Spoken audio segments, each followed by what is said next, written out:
네, 오늘 읽은 본문의 말씀을 가지고 함께 산소망 되신 주님이라는 제목으로 함께 말씀의 은혜를 나누도록 하겠습니다. 프랑스에 야심에 찬 영웅이 한 명이 있었습니다.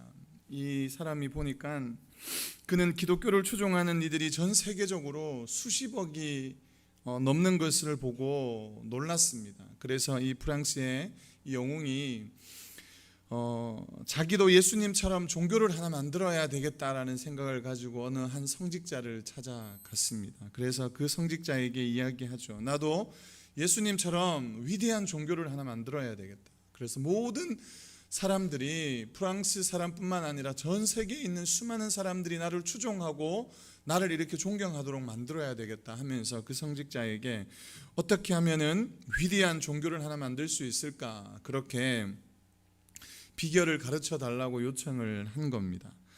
그 성직자는 정중하게 대답하지요. 좋은 방법이 한 가지 있습니다. 당신이 위대한 종교를 만들고 모든 사람들이 당신을 칭송할 수 있는 방법 한 가지가 있습니다. 그것은 무엇이냐면 바로 당신이 십자가에서 죽고 3일 만에 살아난다면 예수님을 따랐던 수많은 사람들이 그를 칭송했던 것처럼 지금까지 그분을 믿는 것처럼 당신을 믿게 될 것이다 라고 이야기를 해준 겁니다.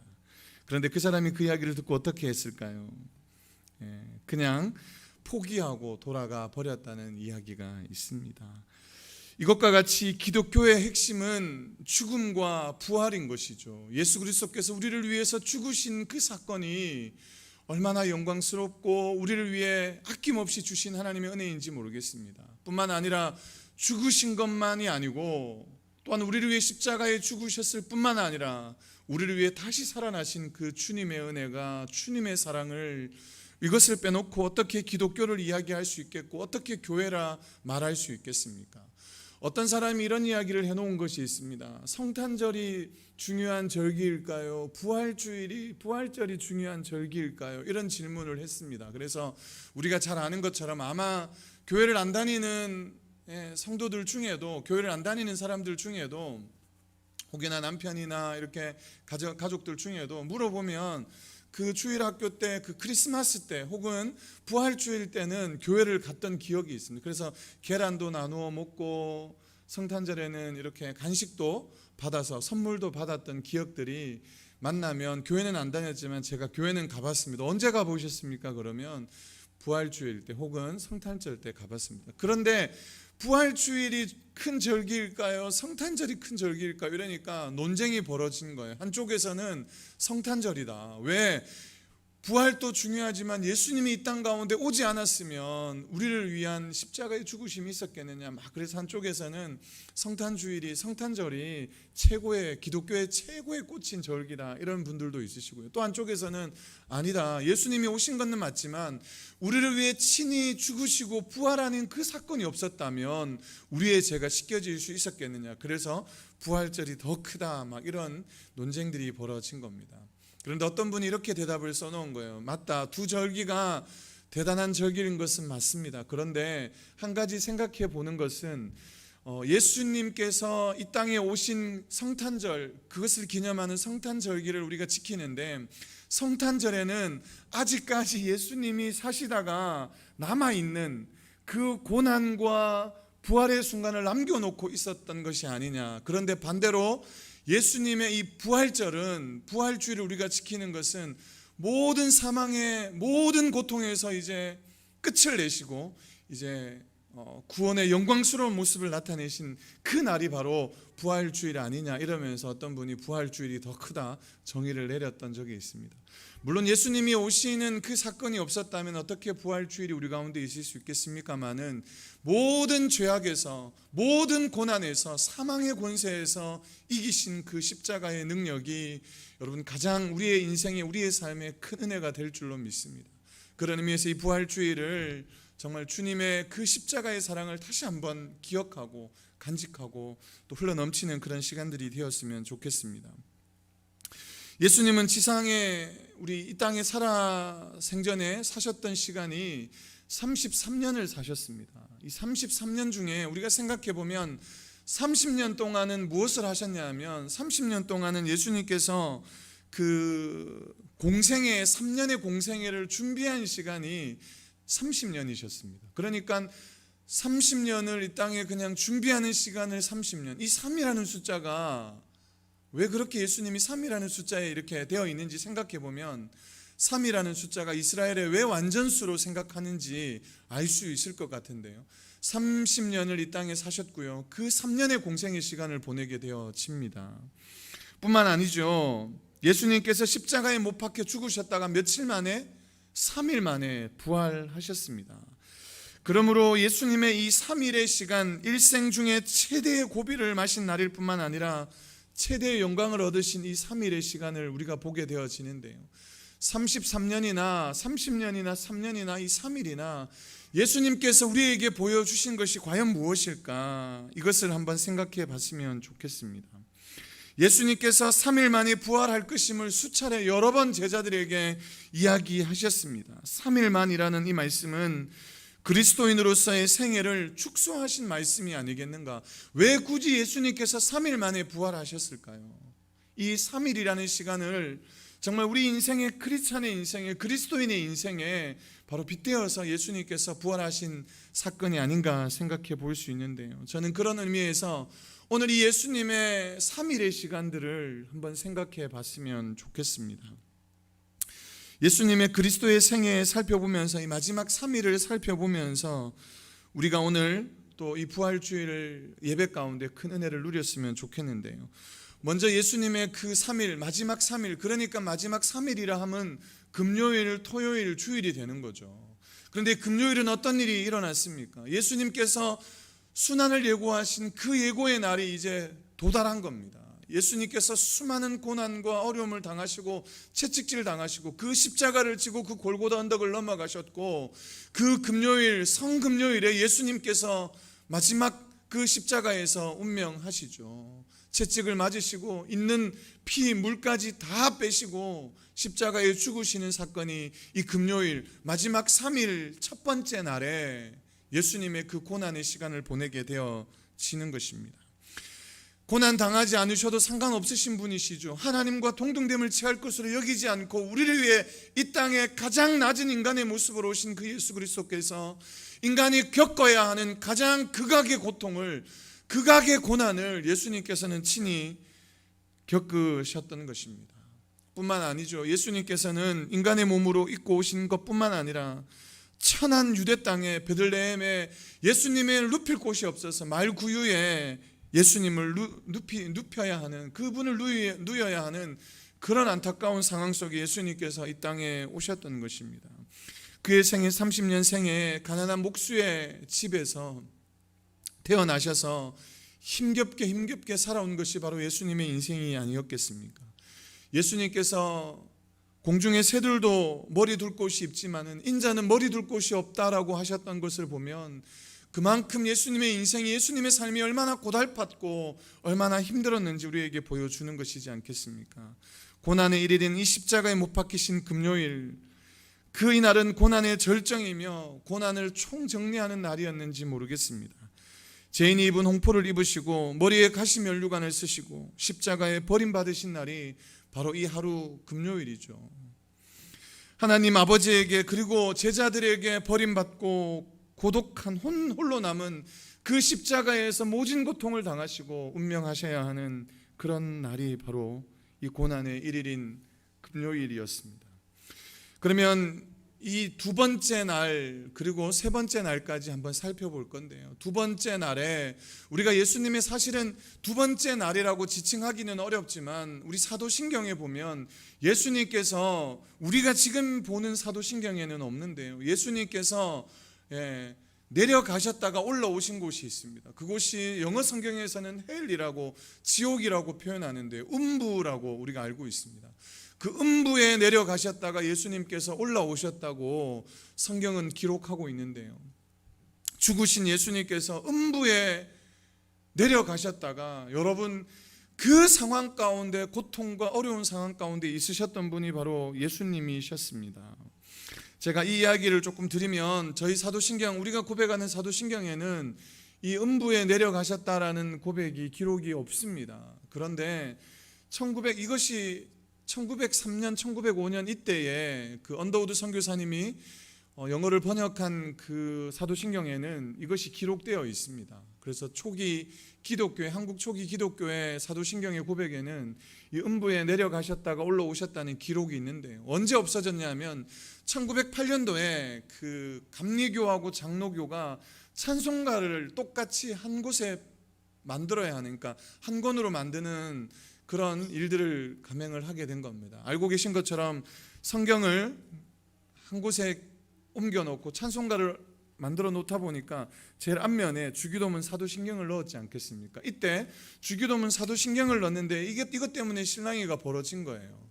그래서 감리교회에는 말씀드린 것처럼 이미 그 부분이 삭제되어 있었습니다.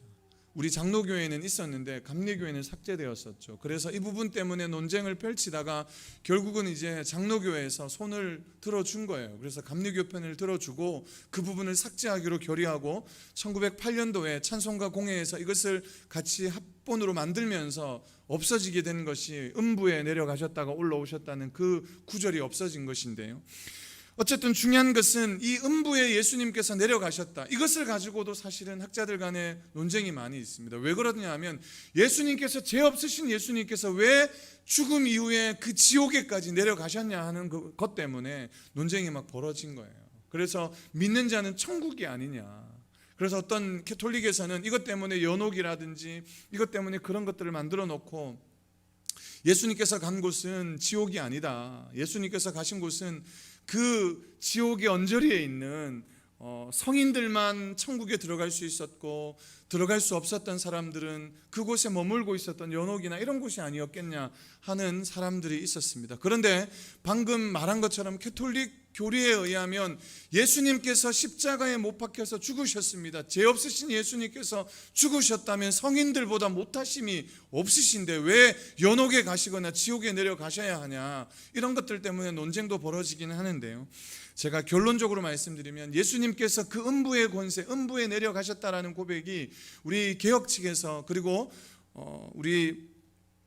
우리가 지금 그 협동 측에서 주장하는 것은 어떤 것이냐면, 실제로 예수님께서 그 음부의 권세를 음부에 내려가셨다라고 믿는 것이 아니고 그만한 그 상징적인 고통과 아픔을 예수님께서 겪으셨다라고 해석을 합니다. 그러나 어쨌든 예수님께서 겪지만 않으셔도 될 그 음부의 고통을, 그 십자가의 고난을 예수님께서 겪으셨다는 것을 우리가 말씀을 통해서 알 수 있는 것인데요.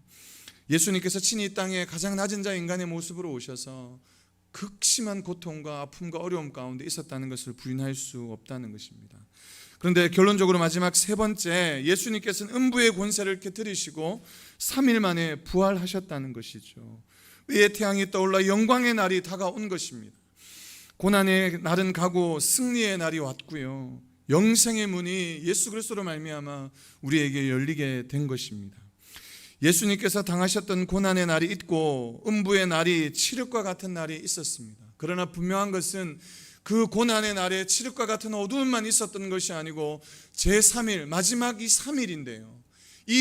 그러니까 안식 후 첫날 주일이죠. 이 주일에 예수 그리스도께서 부활하셨다는 사실을 우리는 알고 있는 것이죠. 영광의 이 3일, 부활의 아침에 온다는 것은 잊지 않으시기를 소망합니다. 이 3일의 시간, 예수님의 30년의 이 땅에서의 보낸, 그리고 공생의 3년을 보내셨던 시간들이 바로 공생애를 위해서 30년이라는 시간을 준비했다고 말씀드렸고요, 이 예수님의 죽으신 이 마지막 3일, 예수님께서 죽으시고 3일 만에 부활하신 이 날을 우리가 어떻게 생각하면 좋으냐 하면, 저는 우리의 인생에, 우리의 삶을 빗대어서 한번 생각해 봤으면 좋겠습니다. 전반부, 중반부, 후반부로 생각해 보면 전반부에도 우리의 인생이, 우리의 삶에 고난이, 어려움이 찾아올 수 있고요, 중반부에도 여전히 이 땅에 사는 동안 평안을 누리고 이 땅에 사는 동안 행복한 삶을 산다는 것이 결코 쉽지 않음을 우리는 알 수 있습니다. 물론 어떤 사람은 가정에서 행복을 누리고 축복을 누리고 은혜를 누릴 수 있지만 그것 또한 쉽지 않은 것이죠. 그러나 분명한 것은 우리 인생이, 우리의 삶에 고달프고 어렵고 힘겨운 삶을 살아간다 할지라도 마지막 그 3일 되던 때에 예수 그리스도께서 부활하는 영광스러운 모습으로 우리 가운데 나타나셨다는 것을 저와 여러분들이 기억했으면 좋겠습니다.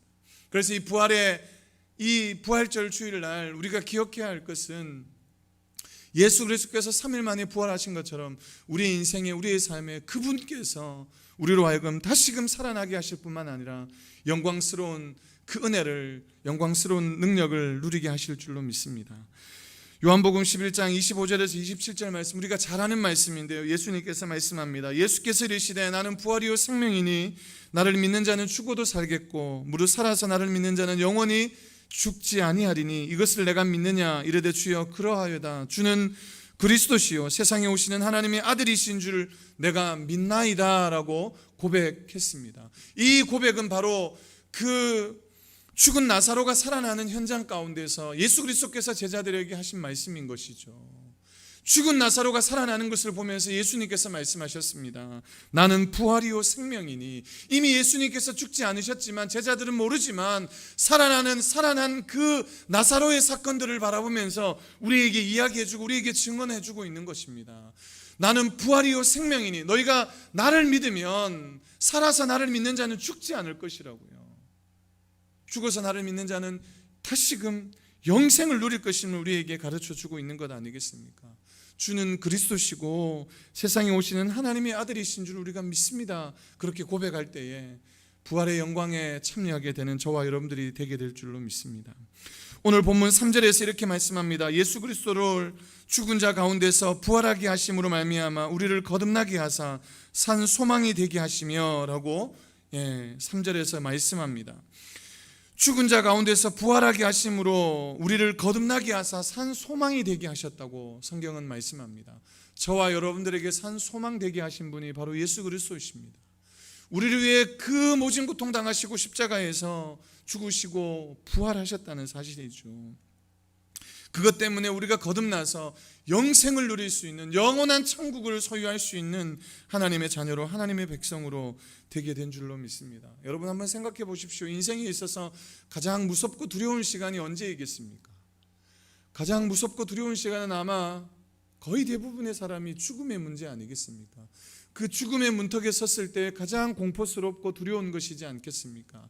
그런데 그 가장 공포스럽고 두려운 시간, 예수 그리스도께서 그 문제를 해결하신 것입니다. 아무도 성자라고 말하고 대단한 사람이라고 말하지만 이 문제를 해결한 사람은 아무도 없지만 예수 그리스도께서 유일하게 이 죽음의 문제를 해결하신 줄로 믿습니다. 저와 여러분들이 이 믿음 안에서 흔들리지 말고, 오늘 베드로가 고백하는 것처럼 흔들리지 말고 반석 위에 세워진 집처럼 우리가 말씀 가운데 든든히 세워나갈 수 있는 저와 여러분들이 되기를 소망합니다. 힘들고 어려운 시간, 고난의 시간, 힘겨운 시간이 첫째 날, 둘째 날 보내게 될지 모르겠지만 그러나 그 시간 이내 지나가서 영광스러운 부활의 시간이 있다는 사실, 여러분이 이 땅에 사는 동안 수많은 어려움과 낙심함과 실패함이 또 사망의 두려움이 우리를 엄습할 수 있으나 그러나 분명한 것은 부활의 아침이 밝아온다는 사실, 저와 여러분들이 이 산소만 가지고, 예수 그리스도의 그 산소만 가지고 살아갈 수 있기를 주의 이름으로 축복합니다. 마지막 하나만 더 가지고 이야기하겠습니다. 제가 2년 전에 부활절에 계란을 나눠주는 것을 가지고 그 유래에 대해서 이야기한 적이 있는데 오늘 그것을 잠깐 이야기하고, 제가 이것을 가지고 묵상하다가, 그러니까 그 전에 설교했던 것을 보면서 묵상하다가 생각하는 것이 있는데 그것을 잠깐 나누고 설교를 마치겠습니다. 부활절에 계란을 나눠주는 풍습은 유럽에서부터 시작이 되어졌는데요, 로자린드라는 부인이 남편이 전쟁에 나간 뒤에 주변에 남편이 없으니까 주변에 나쁜 사람들에게 집도 빼앗기고 재산도 빼앗기고 결국은 어느 시골 한적한 곳에 가서 살 수밖에 없는 그런 상황에 모면하게 된 것입니다.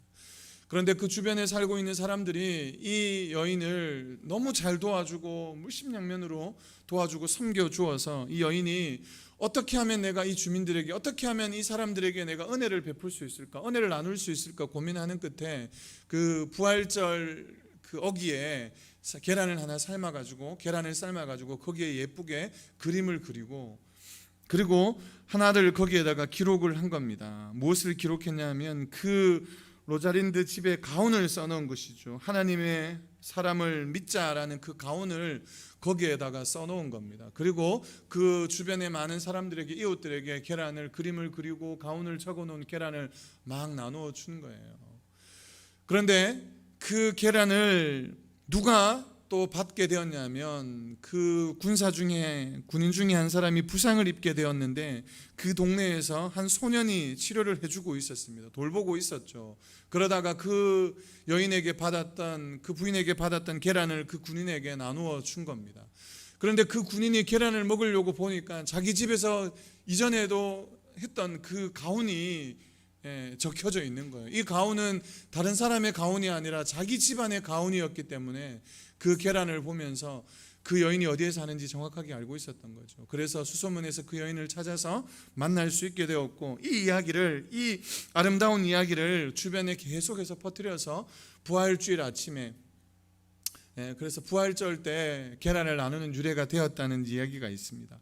정확한지는 모르겠지만 그런 이야기가 있어요. 그런데 제가 하고 싶은 이야기는 지금부터인데, 어떤 생각을 해보게 되었냐면, 이 계란을 생각할 때 계란은 유정란과 무정란이 있잖아요. 그런데 우리가 알고 있는 것처럼 계란이 암컷이 그 계란을 품다가 부화해야 되는데, 그러려면 무정란을 아무리 품고 있어 봐도 무정란에서는 그 뿅아리가 나올 수 없죠. 유정란에서만 나올 수 있습니다. 그런데 닭이 무정란을 자기 새끼가 나올 줄 알고 몇 날 며칠을 품어봐도 결국은 나올 수 없는 사건을 생각하게 된 겁니다. 이 계란이 부화하는 사건을 보면서 한번 생각해 본 거예요. 우리가 믿음이 있노라 말하고, 우리가 이 부활절 아침에, 이 부활주일에 예수 그리스도 믿는 성도로서 예배를 드리고 앉아 있지만, 내 모습이 정말로 유정란 같은 모습인지 무정란 같은 모습인지 한번 생각해 보게 되더라는 것이죠.